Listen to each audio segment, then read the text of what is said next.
Have you even realized when you have gone through the past year questions? So today I'm going to tell you one very important thing.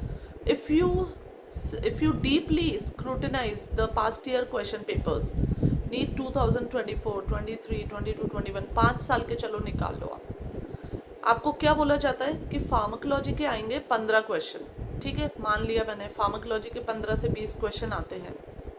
उसके बाद अब आप medicine के question देखो, anaesthesia के question देखो, dermatology, respiratory, psychiatry, surgery, option gynae, radiology, PSM, even physiology and microbiology.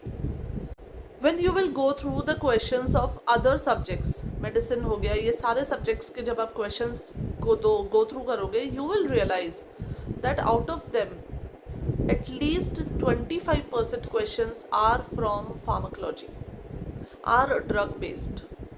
जैसे forensic में क्वेश्चन आता है पॉइजनिंग बेस्ड, माइक्रोबायोलॉजी में क्वेश्चन आता है इस पर्टिकुलर बैक्टीरिया के अगेंस्ट ये एंटीबायोटिक इफेक्टिव रहेगी, स्किन में क्वेश्चन आता है कि इस स्किन कंडीशन में हम ये देंगे टॉपिकल, साइकेट्री में क्वेश्चन आते हैं सब्सटेंस अब्यूज़ को लेकर एंड एंटीसाइकोटिक्स, एंटी डिप्रेसेंट्स को लेकर। मेडिसिन में तो कम से कम 6 क्वेश्चंस मेडिसिन के आते हैं जो फार्माकोलॉजी बेस्ड होते हैं, जो ट्रीटमेंट बेस्ड होते हैं। ऑप्शन गाइनी में there are questions. Then another very important topic which asks questions in pharmacology is anesthesia.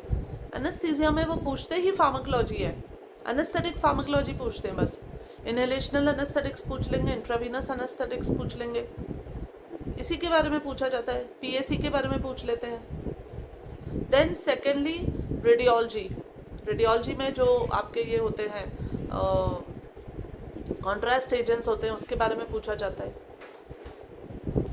यहाँ तक कि पीएसएम में पूछा जाता है वैक्सीन्स के बारे में। तो आप मेरे कहने पे आज ध्यान से नीट पीजी 2024 का क्वेश्चन पेपर उठाइए और उस क्वेश्चन पेपर में ध्यान से देखिए आप फार्माकोलॉजी के कितने क्वेश्चंस आते हैं। और मैं आपको दावे के साथ लिख के देती हूँ कि फार्माकोलॉजी के टोटल क्वेश्चंस सिर्फ कोर फार्माकोलॉजी के तो 20 होंगे, 20-22 होंगे, लेकिन बाकी सारे सब्जेक्ट्स के मिला के कम से कम 50 क्वेश्चंस है।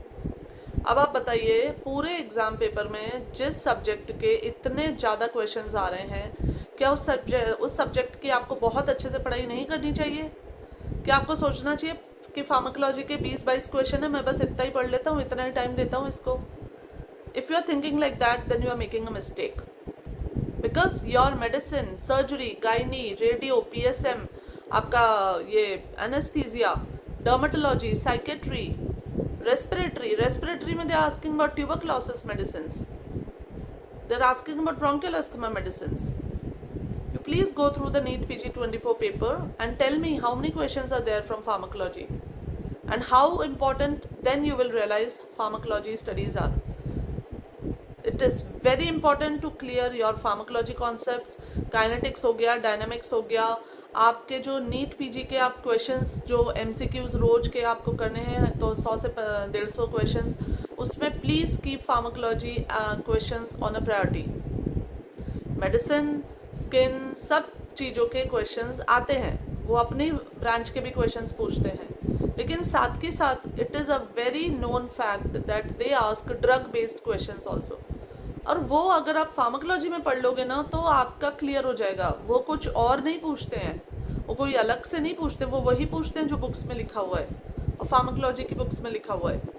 Please pay attention to this video, listen, go through the past year questions, see how many questions actually are from pharmacology and you will realize not 50, less than 50 to 60 questions. तो अगर इतना बड़ा chunk pharmacology का आता है, so please revise pharmacology and I am making MCQ series for you students. मैं आपके लिए बना रही हूँ नीट पीजी की MCQ series, watch it because this is going to help you.